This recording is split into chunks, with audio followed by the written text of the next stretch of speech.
Bonjour à tous et bienvenue dans Smart Space. Au programme de cette émission, on fera le tour de l'actualité cette semaine avec l'Agence spatiale britannique qui va dédier 56 millions d'euros à la communication des missions lunaires. La NASA qui fixe déjà la date de lancement de la mission Artemis 2 et qui en dévoile un peu plus sur l'équipage. Le Japon, en pleine descente aux enfers, a dû détruire sa fusée H3 cette semaine en plein vol. Et puis, cette semaine, c'est aussi la Space Week. Nous aurons en ligne le fondateur de l'événement.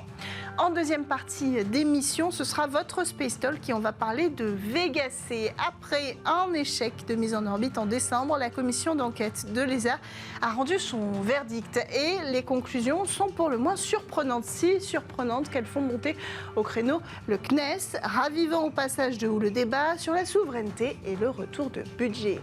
Voilà pour le programme de cette émission. On passe tout de suite à l'actualité, direction l'Angleterre.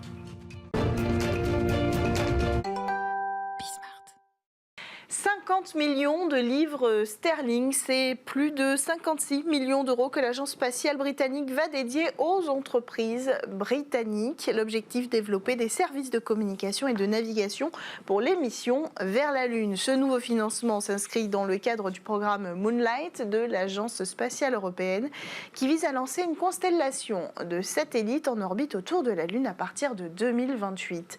Cela permettra aux futurs astronautes, rovers, expériences scientifiques et autres équipements de communiquer, de partager de grandes quantités de données, y compris des vidéos à haute définition, et de naviguer en toute sécurité sur la surface lunaire. Autre actualité, la mission spatiale Artemis 2 qui doit emmener un équipage d'astronautes vers la Lune pour la première fois depuis 1972 est prévue pour novembre 2024. C'est une annonce de la NASA. Ce calendrier est permis par le succès de la mission Artemis qui s'est conclue en décembre dernier après un peu plus de 25 jours dans l'espace. L'analyse détaillée de cette mission se poursuit et les premiers retours d'expérience doivent permettre un décollage de la deuxième mission dans un peu plus d'un an et demi.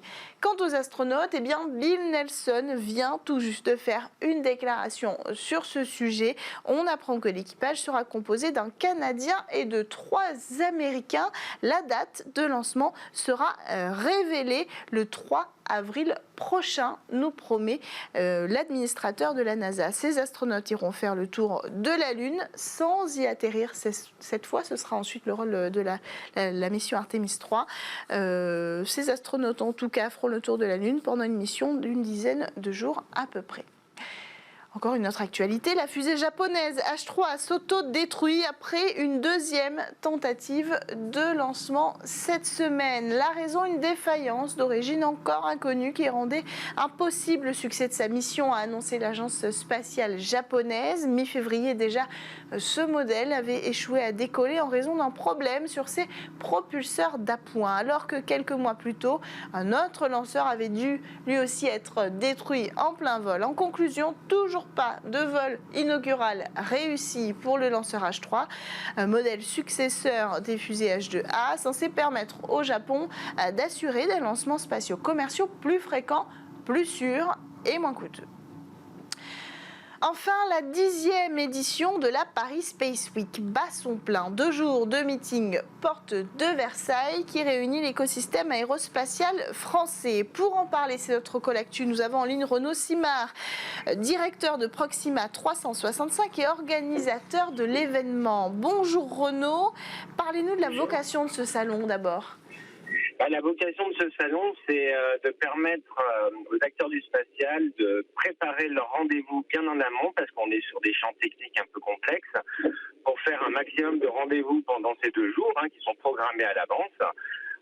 C'est à peu près 8700 rendez-vous qui sont organisés et tenus sur une base de 34 000 demandes de rendez-vous. Donc on voit qu'il y a vraiment une sélection très contrainte sur le plan technique.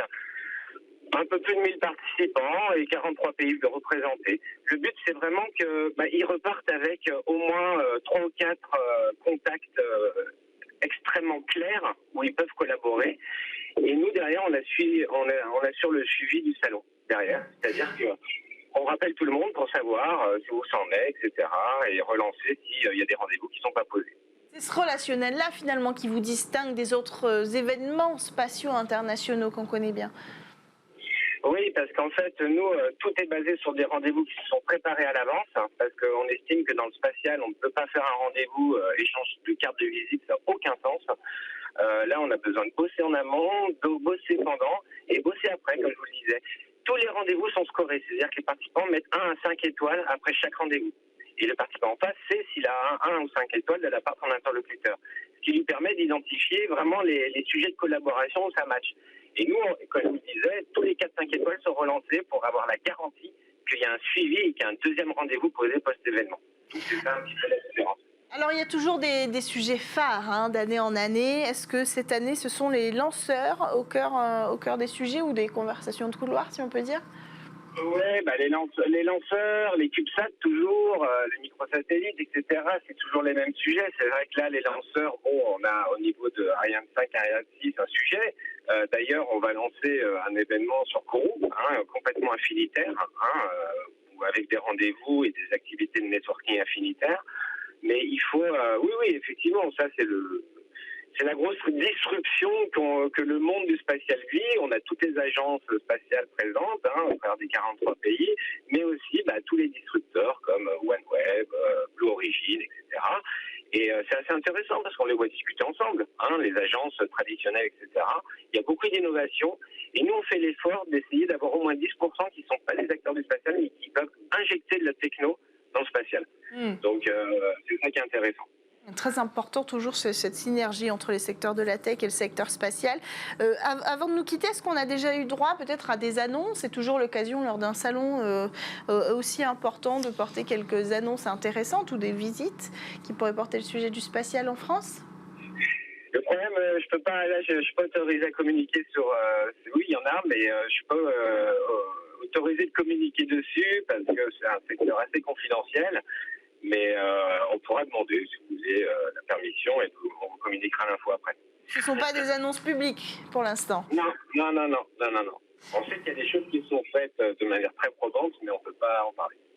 Merci beaucoup Renaud Simard, directeur de Proxima 365, organisateur de l'événement. Merci d'avoir pris le temps de répondre à notre call actu aujourd'hui. On enchaîne quant à nous avec le Space Talk sur Bismart.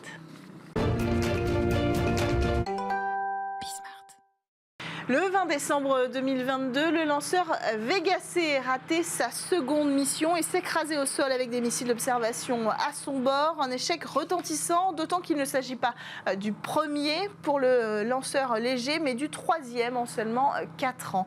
Cet échec ravive les discussions autour de la souveraineté des lanceurs et les conclusions de l'enquête rendue le 3 mars dernier attisent les flammes. Alors pour en parler, nous avons avec nous en plateau Antoine Meunier, journaliste scientifique spécialisé dans l'espace. Bonjour Antoine. Bonjour Cécilia. Bienvenue sur le plateau de Smart Space et à distance Marie-Ange Sangui, rédactrice en chef d'Espace et Exploration. Bonjour Marie-Ange.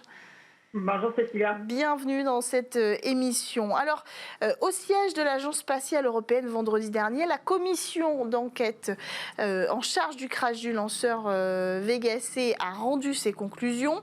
Résultat, c'est une pièce fabriquée par un sous-traitant ukrainien qui est à l'origine de la perte du moteur du second étage du lanceur et en conséquence, le retour de vol de Vega C est prévu au mieux pour la fin de l'année. Alors d'abord, vous avez tous les deux assisté à cette conférence somme toute cruciale.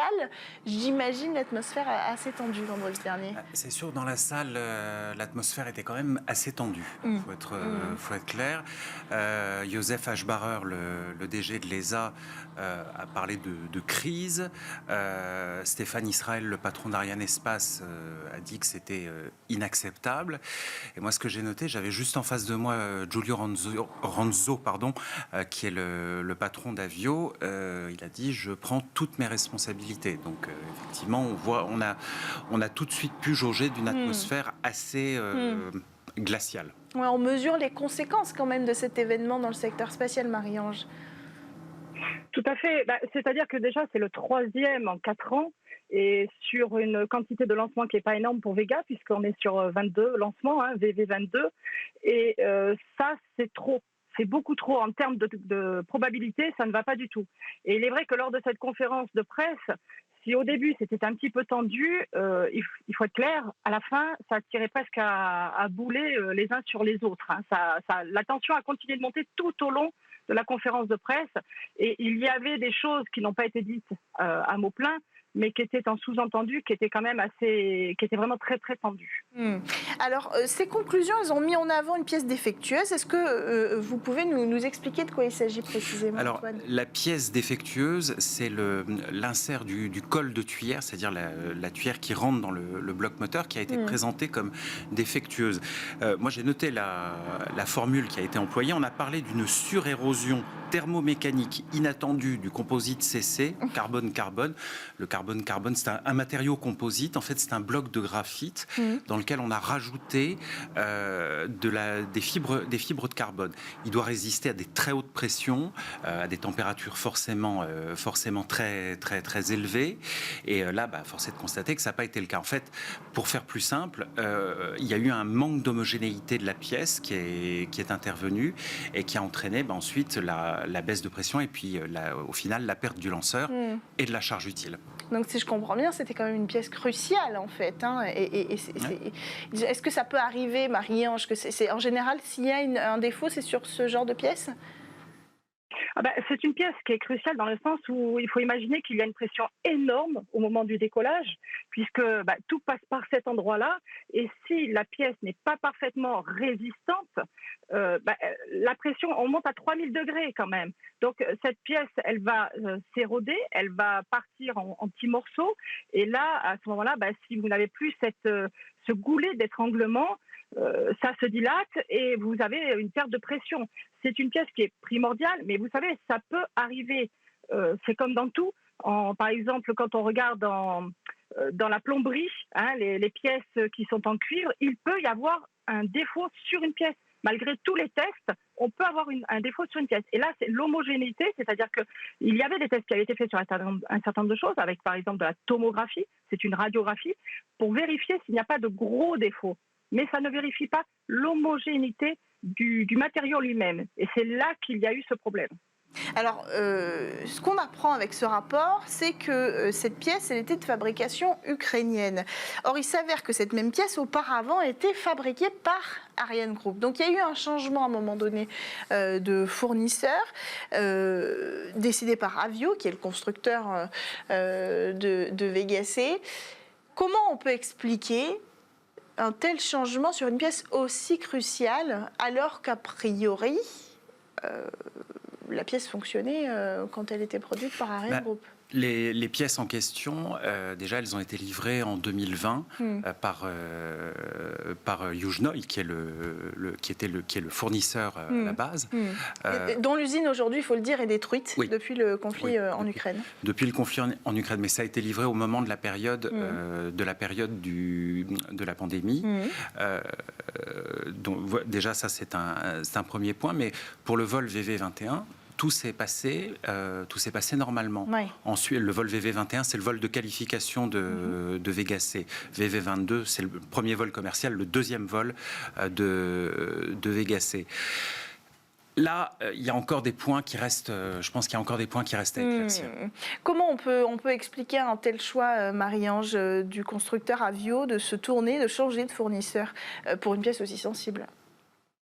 Alors, il y a l'explication annoncée, donnée par Giulio Ranzo d'Avio, c'est-à-dire qu'il a demandé à Ariane Group de lui fournir ses pièces, mais il en avait besoin de beaucoup, et c'est ce qu'il dit, Ariane Group ne pouvait pas fournir cette capacité de fabrication. Et donc, il s'est tourné vers un de ses fournisseurs habituels, Yuzhnoye, et là, ils ont été disponibles pour lui fabriquer cette pièce. Ils ont la compétence pour. Il ne faut pas oublier, il n'a pas pris quelqu'un au hasard. Ils ont la compétence pour le faire. Mais ce qui n'est pas dit, et ce qui peut être aussi une raison, c'est que peut-être que cette pièce est un peu moins chère fabriquée par l'Ukraine, mais ça, attention, ce sont des suppositions, on n'a pas de certitude. Et comme on demande à avoir un lanceur Vega C qui est plus gros, plus compétent que Vega, mais avec les mêmes tarifs, est-ce que c'est une des raisons qui a fait aussi choisir Yuzhnoye par Avio? Ça, on n'a pas ça comme réponse, mais c'est aussi ce que l'on pense, c'est-à-dire qu'il y a eu peut-être une double raison à choisir Yuzhnoye, c'est-à-dire une raison de disponibilité et une raison financière. Alors finalement, on peut se demander si ce n'est pas une économie de bout de ficelle qui aurait mené à cet échec. C'est ce qu'on a pu lire dans certains articles. Effectivement, mais bon, est-ce qu'on peut parler d'économie de bout de ficelle dans un secteur de très haute technologie où vous devez atteindre des performances quand même énormes? Ça me paraît un petit peu tiré par les cheveux personnellement. Mais pourtant, il y a cet enjeu de toujours réduire les coûts. On ne parle que de ça. Oui, il y a cet enjeu de réduire les coûts, mais bon, on peut également supposer que quand vous ne pouvez pas vous tourner vers votre fournisseur habituel, vous allez voir quelqu'un d'autre. Et effectivement, Yuzhnoye est une société tout à fait capable de produire la pièce demandée. Et pourtant, ce n'est pas une société européenne et ce n'est pas une société qui a ce savoir-faire depuis très longtemps. Or, ça, c'est des arguments qui ont été mis en avant aussi, c'est que ce savoir-faire-là sur cette pièce-là a été acquéri, par exemple, par Ariane Group assez tard, parce que c'est assez compliqué en termes d'ingénierie. C'est compliqué, mais ce type de pièce, il faut préciser qu'on l'utilise également pour les missiles balistiques. Donc on les met en œuvre aussi dans le cadre de la dissuasion. Mais c'est un savoir-faire long. Et il y a effectivement peu de sociétés qui possèdent cette expertise. Alors le CNES s'est monté au créneau sur ce sujet. On apprend dans un article des Échos que l'agence spatiale française aurait envoyé une lettre à l'ESA. C'est étonnant que l'agence spatiale européenne ait autorisé Avio à se fournir auprès d'une entreprise d'abord extra-européenne, en plus peut-être moins habilitée que d'autres à mettre en œuvre ce savoir-faire. Le CNES demande une révision profonde du management des projets de l'ESA. C'est une position assez forte, Marie-Ange, de la part du CNES qui d'habitude va toujours dans le sens de l'Agence spatiale européenne. Oui, d'ailleurs, c'est une position qui n'a pas spécialement plu à Joseph Aschbarer. Il a été assez tendu quand on lui a posé la question à ce sujet-là. Il a répondu que de toute façon, il voulait bien voir le compte-rendu du CNES, de ce qu'en disait le CNES, et rectifier certains propos, leur donner un peu plus d'informations. Il est vrai que quand vous regardez Vega C, il y avait un certain nombre de parties qui étaient faites en extérieur, en dehors de l'Europe. C'est-à-dire qu'il y a certaines choses qui étaient fabriquées, entre autres en Russie, et tout ça, ça a été rapatrié. Depuis, au fur et à mesure, ils ont rapatrié sur l'Allemagne, ils ont rapatrié sur la France, ils rapatrient petit à petit toutes les parties, beaucoup plus se recentrer sur l'Europe, mais le CNES a sans doute un petit peu dépassé, c'est ce que laisse entendre un peu Joseph Aschbarer, c'est-à-dire qu'ils ont dépassé un petit peu leur position. Ça n'est pas leur place de dire ce qu'il faut faire ou pas faire, puisque là, en l'occurrence, ils ne sont pas, ce n'est pas leur lanceur, ce n'est pas leur lancement, c'est Ariane Espace, c'est l'ESA, c'est Vega, donc avec Avio. Et bon, c'est une petite réaction qui va être intéressante à voir dans le futur, c'est-à-dire est-ce que le CNES, parce que le CNES a donné juste cette petite lettre manifestement aux Échos, quelque chose qui n'aurait peut-être pas dû fuiter, ça a mis dans une position délicate l'ESA et qui aujourd'hui demande à ce que ce courrier soit lancé à tout le monde et que tout le monde puisse voir ce qui a été écrit dedans. A priori, les Échos disent que ce courrier a été envoyé à l'ESA. Ça a été envoyé à l'ESA par le CNES. Au CNES, la réaction, quand on leur pose la question, c'est pas de commentaire. Oui, tout à fait. On a proposé au CNES de venir en plateau. On imagine tout à fait que les relations, là, en ce moment, sont clairement pas au beau fixe. Qu'est-ce que ça dit, en fait? Et déjà, de la légitimité du CNES de remettre en question l'ESA? Le CNES est un des principaux. Il y a 3 contributeurs principaux dans l'ESA. Enfin, il y a 22 contributeurs, bien sûr, mais les 3 contributeurs principaux, c'est l'Allemagne, la France et l'Italie. Donc, est-ce que le CNES s'estime légitime pour parler ? Pas forcément, mais disons que l'ambiance en ce moment est telle que le CNES demande à l'ESA qu'est-ce qui se passe. Ce que le CNES veut aussi, c'est une refonte des méthodes de management ESA, d'après ce que dit l'article de l'Écho. Et ça va même plus loin. Il est cité ici. En général, le CNES soutient toutes les recommandations issues d'une enquête technique et en accepte les conclusions, mais dans ce cas, le CNES considère que l'enquête n'est pas assez approfondie. Ça veut dire qu'on remet en question même le comité qui a mené l'enquête. On remet en question tout et on remet en question jusqu'aux méthodes de management des grands projets ESA. Donc ça veut dire que quelque part la situation est quand même assez sérieuse. Quelles conséquences ça va avoir tout ça sur Ariane 6? D'abord technologiquement, il faut rappeler que Vega C doit servir de premier étage à Ariane 6. Alors Vega C doit servir, c'est le premier étage, le P120C, c'est un point commun avec Ariane 6 puisqu'il est utilisé pour les boosters à poudre d'Ariane 6. Donc cette partie-là fonctionne, il n'y a pas de problème. C'est le deuxième étage qui a posé problème. Donc sur Ariane 6, a priori, pas de souci. C'est vraiment au niveau de Vega que les questions se posent.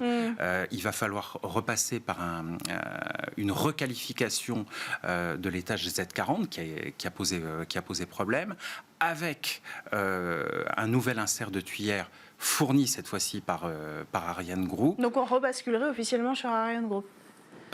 Là, a priori, c'est ce qui se présente. Il va donc falloir passer par un nouveau test, au moins un nouveau test de qualification, et après, l'ESA a confirmé qu'il y aura un suivi sur au moins 3 vols, une fois que Vega C sera de nouveau requalifié pour le vol. Marie-Ange, entre le retard d'Ariane 6, le report de la reprise du vol, des vols de Vega C, est-ce qu'on peut considérer que l'Europe, d'une certaine façon, perd sa capacité d'accès à l'espace? C'est certain, c'est certain. Ça fait quelque temps qu'on le dit. Déjà, avec le Ariane 5 va se terminer, puisque l'avant-dernier vol est prévu au mois d'avril, le dernier au mois de juin. Et Ariane 6 est envisagé pour son vol inaugural, dans le meilleur des cas, à la fin de l'année. Et attention, lors de ses vœux à la presse, Joseph Aschbarer avait dit nous espérons, si tout se passe bien, que ce soit avant la fin de l'année, mais tout n'est pas encore opérationnel sur Ariane 6. On a encore beaucoup de chemin à faire et certains disent qu'on va déjà glisser sur 2024. Ce qui veut dire qu'entre le dernier vol de notre lanceur lourd Ariane 5 au mois de juin et ensuite le départ d'Ariane 6, le premier vol d'Ariane 6, il y aura au minimum 6 mois. Ensuite, Vega. Normalement, le Vega normal, dont il reste deux modèles, il devrait partir d'ici la fin de l'été. Il devrait retourner en vol d'ici la fin de l'été parce qu'il n'est pas concerné, étant donné qu'on a éliminé tout ce qui concernait Vega, puisque là on est sur Vega C et on a Zefiro 40 qui est le moteur du deuxième étage de Vega C qui n'est pas sur le Vega normal. Donc lui, il devrait retourner en vol d'ici la fin de l'été. Et en revanche, Vega C, c'est pour, en principe, la fin d'année si on a requalifié. Alors il est vrai qu'au niveau de la souveraineté de l'Europe, au niveau de l'accès à l'espace, on va avoir une petite tension, même une grosse tension pendant près d'un an et demi, pour plusieurs raisons. Mais c'est vrai que ça va être très compliqué pour nous et on a des choses qu'on reporte vers d'autres lanceurs. Antoine ? Oui, on est obligé parce que là, on n'a plus le choix et des lanceurs disponibles, capables d'envoyer nos charges utiles dans l'espace, il n'y en a pas tant que ça. Donc, on a été obligé de se tourner vers la concurrence. C'est le cas notamment pour le télescope Euclide qui est en salle blanche actuellement chez Thales Alenia Space. Ça sera le cas... Qui partira en juin avec SpaceX. Ça sera le cas aussi également pour la mission Hera. Mais ça, c'est prévu pour la fin de l'année prochaine. Donc là, on est obligé de faire du stop avec SpaceX. On n'a pas le choix. Alors, cette situation, elle pousse aussi de nombreux industriels et responsables spatiaux à remettre en cause le principe de retour géographique. Alors, on peut y passer un instant. Est-ce que vous pouvez rappeler ce que c'est peut-être le principe de retour géographique, Marie-Ange, d'abord, pour le public qui nous regarde et qui ne serait pas au courant de ce sujet-là? Alors, le retour géographique, il faut bien comprendre que l'Agence spatiale européenne, ça n'est pas comme la NASA. La NASA, c'est l'agence d'un seul pays, les États-Unis. L'Agence spatiale européenne est l'agence spatiale d'un groupement de pays européens. Il y en a 22 et tous ces pays-là contribuent à cette agence spatiale. Donc, c'est une agence commune. Et automatiquement, en fonction de l'argent que l'on met dans cette agence spatiale, les pays s'attendent à avoir ce qu'on appelle un retour géographique. C'est-à-dire que pour toutes les constructions, que ce soit de satellites, que ce soit de lanceurs, ils espèrent avoir un petit retour pour leur industrie nationale. C'est ça le retour géographique. Alors, c'est quelque chose qui est très bien sur le papier, mais qui, dans les faits, est extrêmement compliqué. Parce que ça veut dire que, par exemple, un lanceur comme Ariane 5, Ariane 6, vous avez des morceaux qui sont fabriqués un petit peu partout en Europe, qu'il faut réunir, intégrer à un endroit, et ensuite récupérer d'autres morceaux qui ont été intégrés à un autre endroit, et ensuite tout transporter et envoyer à Kourou, en Guyane, pour pouvoir finaliser le lanceur. Et c'est là qu'est le souci, c'est que ça prend du temps, c'est de l'argent supplémentaire, et puis ce sont des risques aussi, puisque chaque fabricant, chaque industriel est censé fournir la pièce parfaitement comme il faut. Et on ne va pas les tester si ce qu'ils ont fait est bien, on leur fait confiance. Donc, c'est toujours des sources d'erreurs possibles, même si normalement tout se passe très bien, mais ce sont des sources d'erreurs possibles. C'est ça le retour géographique et c'est très compliqué à gérer. Alors pourquoi c'est remis en question, d'autant plus avec ce sujet sur la table de l'échec de Vega C? C'est remis en question parce que visiblement le fournisseur n'a pas été à même de fournir quelque chose qui soit suffisamment fiable. Et puis sont aussi des questions politiques. Il faut savoir qu'en Allemagne, il y a une compétition dans les petits lanceurs. L'Italie veut faire de Vega un lanceur qui soit de plus en plus puissant. Ouais. Vega, c'était la version de base. Elle pouvait lancer 1,5 tonne vers l'orbite polaire. Vega C devait lancer un petit peu plus. C'était de mémoire, je crois, 2,3 tonnes, quelque chose comme ça. Et puis, à terme, on prévoit de faire encore mieux avec Vega E, qui est attendu pour 2026. Mais il est évident que compte tenu des enjeux qu'il y a et compte tenu du fait qu'aujourd'hui, Vega C ne fonctionne pas, parler de Vega E paraît aujourd'hui totalement hors de propos. Donc là, il y a beaucoup de choses qui doivent être remises en question. Les industriels aussi remettent le sujet sur la table et ce sera notre sujet de conclusion. Il y a quand même un grand perdant dans cette histoire, c'est Airbus qui avait envoyé dans Vega C ses satellites pour sa pléiade d'observation de la Terre NEO, qui estime sa perte à quasiment 1 milliard d'euros. Ça a déjà d'ailleurs pesé lourd sur son bilan annuel dévoilé il y a quelques semaines. Est-ce que l'Europe risque de se mettre à dos ces acteurs historiques ? Non, parce honnêtement, il n'y en a pas d'autres. Voilà, ce sont des acteurs historiques, que ça soit Airbus, Defence and Space ou que ça soit Thales Alenia Space. Au niveau de la fabrication des satellites, ce sont les meilleurs. Ils sont très compétents, ils travaillent des fois ensemble, des fois en opposition sur des appels.